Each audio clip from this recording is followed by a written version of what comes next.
Welcome back. For those who were not paying attention, you'll notice, those watching will notice a quick change in Uniform. Yeah. And Terry and This I... is our interview gear. Yeah, we said, you know what, we're going to step it up. We're dressed like slobs. Actually, I think we were better dressed. Probably. For the first segment. And weirdly, the third segment will change because we totally recorded these in order. We're joined, of course, by Rob Schremp. He is former NHL player. Yes. Played with the Edmonton Oilers. Played with the New York Islanders. He played in the KHL as well, the AHL. One of the more skilled players playing. He's going to talk to us a little bit later about how he maybe played a little out of his time. Rob Schremp, first of all, my dude, how's it going? How's retirement treating you? Hey, buddy, how you doing? Thanks for having me on. I appreciate it. Retirement's been great.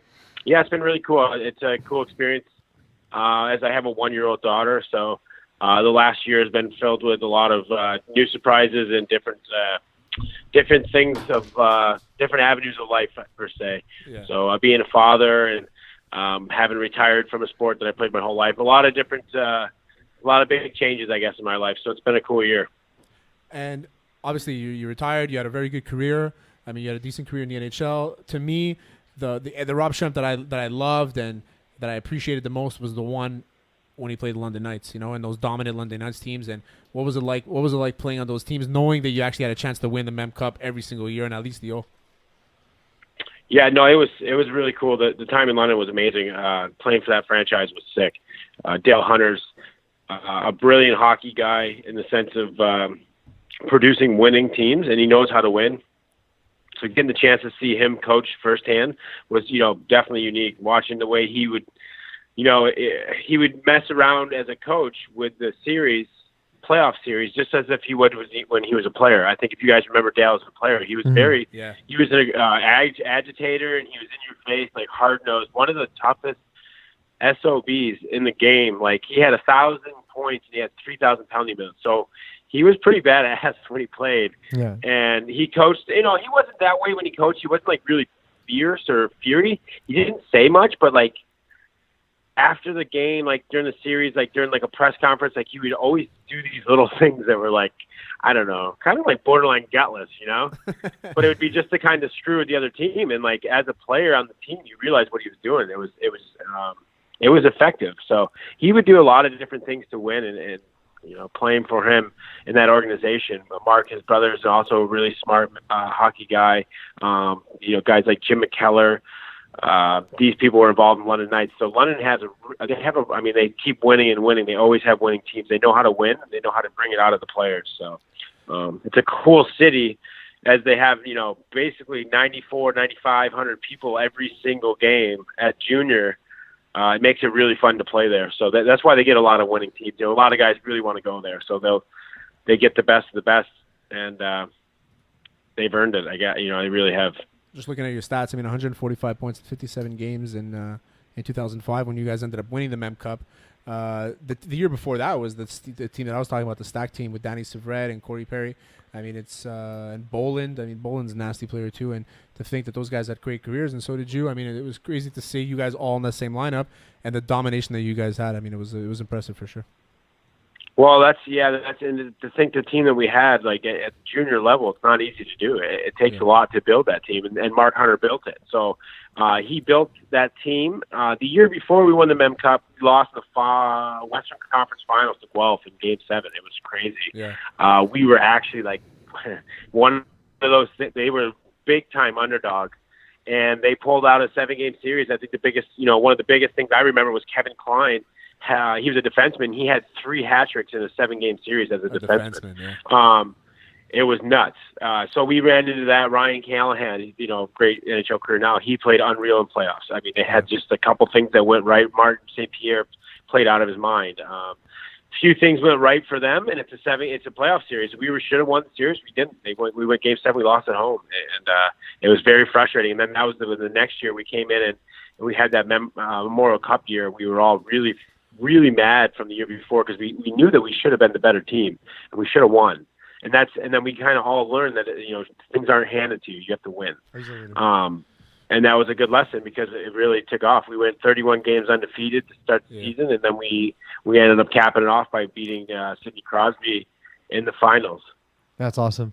You mentioned Dale Hunter being an intimidator on the ice. I think one term we could not use to describe Rob Schremp is intimidator. According to what's the site we're on right now, Eagle? DropYourGloves.com. That's nice. It's according to DropTheGloves.com. You got owned by Daryl Boyce, but you contend that is completely faulty. It says here he threw 15 punches, landed 12. You threw 2. It's such a crock. That's a crock. But my favorite I can't believe that's reported that way. It's totally false. I'm gonna call. Like, I'm almost tempted to get Steve Ludwig can't track that video down, because that is. I mean, I can't say that I won the fight at all. I don't think I even really knew what I was doing, but it definitely was not even a either way win. It was not. How did you start the fight? Well, the fight started I don't know how the game was going, but they took the face off right in front of our bench, took the draw, and Daryl Boyce spears me right in not spears me, but as a center, he comes right up under my cup. And I'm like, what? I look over the ref, and he doesn't do anything. I look at him, and I cross-check Boyce to get his hands away from me. And he does it again. He did it twice. He right under my, in my junk, it hurt. And then my coach out of nowhere goes, Steve Ludwig was like, the ref, because I looked at the ref again. The ref wasn't going to call. I don't know why he was not calling this guy shoving his stick up my balls, but he wasn't calling it. So then the coach was like, screw it, just go, Trippy. So I'm like, screw it. And I end up fighting Daryl Boyce. I mean, none of us really landed punches. I remember throwing, trying to throw my best, and I remember switching at one point, trying to throw lefts, and that's what I was the most proud of, because we had this tough guy, Wes Rippon. He was nails. He was so tough. One of the pound for pound toughest guys I've ever played with. He was in the locker room. So I love some of the commentary. I'm reading the site here as you're talking. And Schremp rails one of the majors. Rails one of the majors players. Boys didn't like it, so he goes after Schremp. They drop the gloves. And Boy starts throwing bombs. It's not even how it happened. It's not even how it happened. At the bottom it says Schremp cheap shots a player, not sure who, and then decides to mouth to Boyce, and then there's no refs, and they drop him. And they both say Daryl Boyce win by KO. Win by KO. And one says there's only 4 shots landed. And then it says blood a lot. So. I tried to look for the fight on hockeyfights.com. I thought they had all of them, but I guess they didn't have that one. We should find it. We'll get the Eagles. I will. I think I'm on. I will see if Steve Ludwig. Yeah, if you can get that, we'll definitely air it. We'll definitely air it on the show. I mean, even if I get the video, I can't say that I want. I'm not. This is not a championship fight. This is not a. Shit. This is not a Bugard and Trevor Gillies. This is not anything like it's that. Not a full tilt, But yeah, no, this is very much featherweight scrap. So now that you've done your fighting career, you've done your hockey career as well. You decided to hang up your skates. What are you into now? What are you doing in terms of you told me you have a business. What's your business about? Yeah, so I got involved with a cannabis oil company, CBD oil company. The name of it's Veda Sport. I had some issues with concussions from hockey, and I just had some issues with anxiety, and also I had some, I've had a battle with depression my whole life. So it's something I deal with on a daily basis, and I got on the CBD oil product Veda, and it just really helped me balance out a lot of my stuff, settle down. I was having a really hard time sleeping. I was having anxiety attacks every other day, which were really kind of freaking me out. So once I started taking this product, it really helped me. I didn't have to take Xanax anymore. I don't take sleeping pills anymore. These are all things that I had to take to kind of play hockey. I wasn't sleeping at night, so I had to take sleep, which is not really a sustainable way to live. It's not. I don't. Up after taking a pill. It really 5 months of it in a row is just not. I'm not proud of that, but that's just how it works. Those sleeping pills. For someone with anxiety like myself, I started to get scared to go to bed, so I would only sleep like an hour or two a night, and then trying to play pro hockey like that is not. You can't only sleep 2 hours and play pro hockey. It's impossible. I promise you. You can't. And I'm sure you turn into a zombie. So and I'm sure a lot of guys that don't have an education. I mean, nowadays I think it's more widely, commercial or widely known. Talked about. It's more respected. Bell, they have a whole Bell Let's Talk movement about mental health. Yeah. I mean, there's a lot of really good things. Yeah. There's a lot of cool things. It's really opening up. So this is another way to, I think being an athlete, just retiring myself, I know what's going on a little bit in the game. And I can say my example is a little excessive. Is I took, like I said, sleeping pills 5 months in a row. Maybe I'm a little excessive, but I understand that the sleeping pill thing is kind of part of the game, and it doesn't need to be. You know what I mean? There's certain things that go on to be at a high level athlete that a lot of these guys are.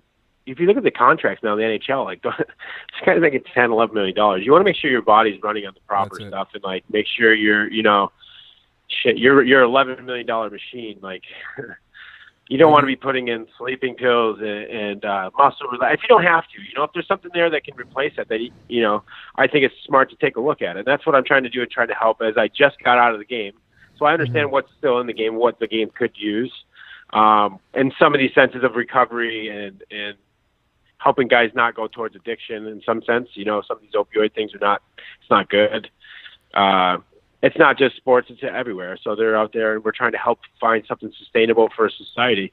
If you take a look at our company, that's really what we want to do is reintroduce hemp back into society through the farms. And that's what our main goal is going forward in the future. So it's a really unique company. I'm really happy to be part of that going forward. Stepping away from hockey, I can bring something back to the game in a different way. Instead of being a coach or doing clinics, I would rather bring, like I said, this product back to the players and show them that there's other things besides sleepers and opioids and things like that are, they're dangerous. It's a slippery slope. I don't know. I'm happy I'm not taking sleepers every night anymore. I haven't taken a sleeper in a year. I haven't taken a Xanax in 6 months. I just don't. I would rather not take pills. I'd rather be natural. And that's how I feel about it. Of course. And I know there's plenty of other guys out there that have. Like since I left the game, I really used my my retirement as a springboard to talk about mental health and try to advocate for that. As there was my situation with the game, leaving the game was a little bit dicey. Not exactly the way I would have liked to gone out. Someday I'll tell that story. It's really kind of rugged. It's really raw still, so it's hard to talk about it. But I want to use, let people know that, how to, with mental health, people need to know that there's people to support them and that they can, whatever things are happening, you can talk or have a team in some sort. So we're really helping people with that with our company. We have a foundation called the Fight Like Me. And I'm using that to advocate for mental health. And I'm going to tell my story in some sense and hopefully people, helps people in any way possible. We're joined by Rob Schremp, former NHL player of the Edmonton Oilers and of the New York Islanders, the Long Island Islanders. It's a long resume. I know. Damn it. We've been talking, of course, about his new company, Vita. That's who he's representing today. Vita Sport, yeah. But I have to say, my first experience with Rob Schremp was electronic. Every time I bought any copy of NHL, I would play with the Islanders and always trade Rob Schremp for a whole bunch of largely computer-generated prospects. So it's a backhand compliment because I got a lot of prospects for you, Rob. You're worth a lot in those video games. Good. But I'm a prospect generator. The thing that people don't know about Rob Schremp is the reason why he was able to get so many prospects is how many guys are tough enough to eat raw hot dogs. That's it. So there's a story about you with raw hot dogs. Do you want to fill us in? I used to, I had a thing with hot dogs when I was younger, man. It was crazy. Actually, I got kicked off a team in Quebec. They decided not to have me on the team because they felt like I was undisciplined because I ate hot dogs. I mean, I really loved eating hot dogs. The big thing about me when eating hot dogs when I was younger is that you could buy a pack of them for like $3 or $4. So, I mean, it was the cheapest way to get a bunch of food, right? And we were in a well-off family. So at one time I went to this training camp for the Outlaws, and I was eating hot dogs. And I remember the lady on the team, I think it was the coach's wife, was kind of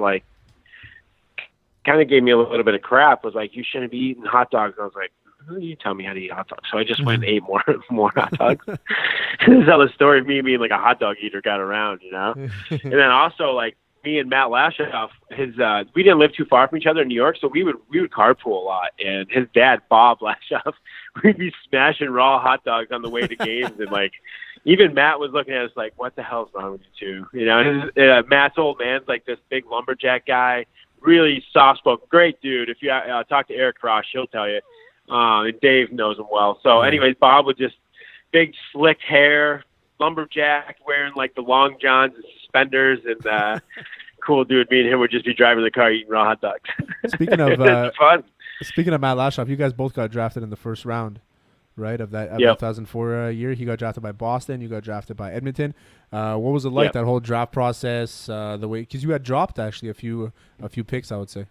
Yeah, it was tough for me, to be honest with you. I was a kid at that time, and a very cocky kid. It was tough for me to take that because I was ranked higher. Yeah. And a lot of people were, I think a little bit of it happened, just the rumors around the draft and stuff. I just kept sliding, and it was, I'm a very competitive person, so to be like slipping, I felt like I was losing. You know what I mean? At that age, you're all competitive with each other. So by slipping down, I felt like I was losing. You know what I mean? Yeah. And that was frustrating. It was hard to take. I was visibly pissed off. Like I really was upset. It was hard to take. Anyways, I remember I had an interview right after I got drafted. And I just remember saying something like, well, because they even like teed me up perfectly. They're like, how do you feel about slipping in the draft? And I'm like, yeah, you're right. I did slip the draft. And I said, I guess I got a lot of people to prove wrong. And I can't wait to shove it up there. You know what? Well, we found a we found a thread from a Hockey Board's forum from 2016 that said, was Rob Schremp given a fair chance in the NHL? And the top post reads, he always came across like a smug kid whose ego was greatly inflated by press clippings. When it came time to play against men, he either didn't have it, couldn't rise to it, or didn't care. So the post says you weren't fairly treated, and then goes on to mischaracterize you once again. Yeah. What does it say? I don't understand about the mischaracterization. It basically says at the beginning that why weren't you given a fair chance, and then it says that because you kind of had a bad attitude. So it kind of flip flops a bit. It kind of goes against I itself. always had that. So I had that attitude thing since I was like 14 years old. I remember it was like the Red Line Report. They started calling me like a coach killer and stuff. So I had the same coach, John Walsh, who's actually still one of my best family friends to this day. So this report, I don't know if you guys remember that. It was called the Red Line Report. So they wrote about it, and they called me like a coach killer. And that just stuck with me. Everywhere. Every time they wrote an article, I'm telling you, do the research. Like when I was like 14, 15, there's press clippings. There was always a mention of my attitude in it, which was just so – I never had an attitude issue. The coaches I had in the Syracuse Stars were Don Kernan and John Walsh. Like you could call those guys still today. They would have nice things to say about me. Never say that I was a coach. So that really stuck, and and then I would always get that in my interviews, and it made me defensive. Like that pissed me off. They would ask me, I don't understand how I got tagged with this. Then it's like, what do you mean I got an attitude problem? So then you get defensive, right? Like right away, I'm like, why do I have an attitude? Like, what are you talking about? As a kid, you don't understand why everybody's against you, right? Yeah, I was like 15, 16 years old. People are like, why do you have a bad attitude? I'm like, I don't have a bad attitude. You have a bad attitude. Yeah. One of the most That's not the right way to answer it, but as a 16 or 17-year-old kid, obviously I know that as a 32-year-old man. One of the more public guys to criticize you was Craig McTavish. Who's most notable for playing without a helmet. Maybe he needs Vita to hook him up with some CBD to get his head on right. Craig McTavish is weird because he always looked like the oldest guy at the beginning of his career, and then he looked like the youngest guy at the end of his career. Yeah, he was the last person to not wear a helmet in the NHL. Exactly. No dome for McTavish. No dome. Hey Becky, no dome. He is. Yeah, no, he just didn't really like the guy. I guess he didn't really like the player. It is what it is. So sometimes those happen, and the coach is not his choice. There's scouts and there's general managers that want to take players. And I think in this case, it just was one of those cases where, maybe I don't think I fit where his game plan was, but I was at that point in the draft where they almost were like, I was supposed to be a top 10, right? And at top 10, I'm at 25. They're like, how do you not take a top 10 at 25? So they took me because maybe I was there. I'm only guessing. I don't really know. But you're way past that. Because, I only played 7 games in 3 years. So it's pretty obvious that I wasn't a fit to somebody. But you had a decent career. Looking at the numbers. You had a decent career with the Islanders, and then you went on to Europe. You had a decent career there as well. You decided to call it quits. I think you, honestly, from talking to you, we respect you a lot. We don't think you have a bad attitude at all. We actually love your attitude. I mean, that's just the way you are. I appreciate it. Oh, and thank you. So you played in the KHL. We all know the rinky-dink transportation systems that Russia has. Well, you played in. I think you played for. It wasn't in Russia. You played in. It was in. Was it Austria? Latvia. Latvia. That's it. So you played in Latvia.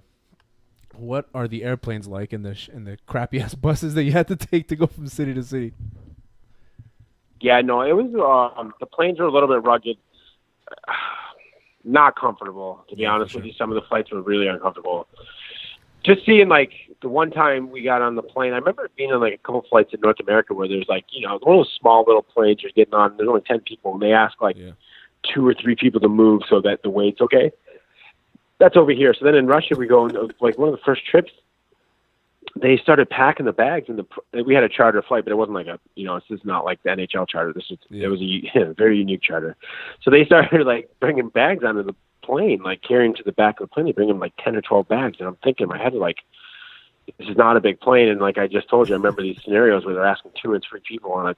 We had 25 people on this flight, so 25 people, and then 10 bags sitting at the back of the flight. I was like freaking out. I'm like, how are we ever going to get off? Yeah, exactly. I'm paranoid. We end up getting off. Nothing happened, but like right away, you're already nervous because the year before, Locomotive had a plane crash. Yeah, we were all. I know everybody was on. It was really edgy. I was like, every flight was like, geez, like. Hopefully nothing happens. Cross your fingers. I mean, I really signed up for rush, like pun intended, but for roulette here. Yeah. We're running we're running a little short on time, so we're just gonna ask one last quick question. What was a better meal plan for Rob Schremp, the raw hot dogs or whatever they gave you in the KHL? Well, dude, when we got into KHL, there was a couple times I went to cut into the chicken breast. It was raw chicken. I swear to not. It was like medium rare chicken. So I think the raw hot dogs is definitely the play. You can't go wrong with raw hot dogs. But raw chicken, you're playing. I've eaten a few raw hot dogs in my life, man. Honestly, come on, they're so processed. Like you're fine. Yeah, you're raw fine, hot dogs are not. All it is they're mostly salt. So that's pretty much it. It's salt and butthole all in one. It's the same exact health benefit or disbenefit, and if you eat it cooked. Yeah, because it's just warming it up. No basically. difference. Yeah, exactly. No difference. So that was Rob Schremp again. Played in the NHL with the Edmonton Oilers with the. Most importantly, he played with the Montreal Mission. Absolutely. That's the most important. Of course. That's where it all started. Was with those beauties when they started Mission hockey in Quebec. I spent a ton of time in Montreal and then all those places in Quebec. We had a great time and traveled a lot of time in Quebec. Really, we have a lot of stories. We got to get you on to talk about some of your stories in Montreal and Quebec, because I'm sure you were charming to the soccer moms in Long Island, but I want to get your Montreal stories. Yeah, because we know how the Montreal women are. Yeah. Yeah. Not soccer moms. Not soccer moms, absolutely. Thank you for joining us. Of course, remember Vita, they're doing some great work. Vitasport. Vitasport.com. I actually looked into it last night. Super interesting. I made an order. Definitely, you guys are preaching to the choir. You're on the right show. Rob, thank you so much for coming on, and glad to see all the work you've done off the ice. And definitely, like I said, you got me all those prospects, so I'm eternally grateful. That's it. And you got me, problem, and you got me a lot of stories, knowing you through a couple of friends, and thank you for coming on, buddy. No problem, guys. Thanks for having me. Look forward to talking again. Great.